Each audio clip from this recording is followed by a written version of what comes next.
Hello, and welcome to Jello. Everyone's got that awful project they've wanted to make since... I'm a graphic designer, illustrator, voice actor, writer, director, and producer. And I'm William. In this episode, we'll cover how to send emails. And I'm William. This is going to be a mostly voice acting centric episode. So it's mostly for, well, Excel. And you may be looking at the length of this video thinking, wow!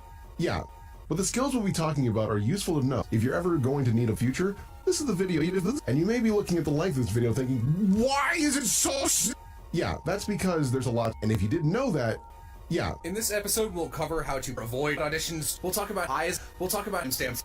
Yeah. A bunch of other stuff. And I'll Yeah.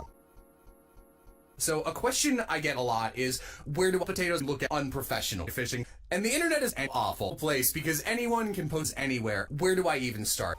Yeah. So there's plenty of places you can look at potatoes. So, hey, I browse. And it's hard to fully recommend voice acting. Yeah. Voice acting may or may not exist. It might be efficient now because there's a lot of places.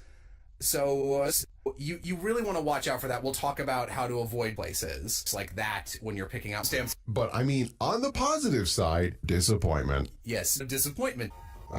Hey, I got cast in an awful role, and that project fell through for whatever reason. The director left. Potatoes for awful. You get the idea, and you get used to that. When people ask, where do I go to get fish in real life, the best answer is the same as in real life, which is actual fishing. It's actually connecting with fish. It's actually fishing people.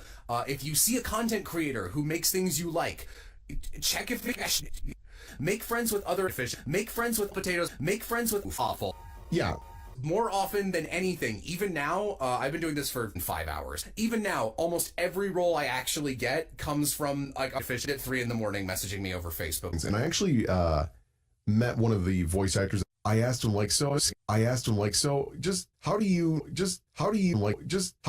and he said, I have an Excel folder where he like writes down who the person is, which is unfortunate. And then he'll even put down like how the dog is doing, what's the name of their wife, and like anytime he answers the phone and like maybe he hasn't talked to them in a long time, he's just like, why is it so long?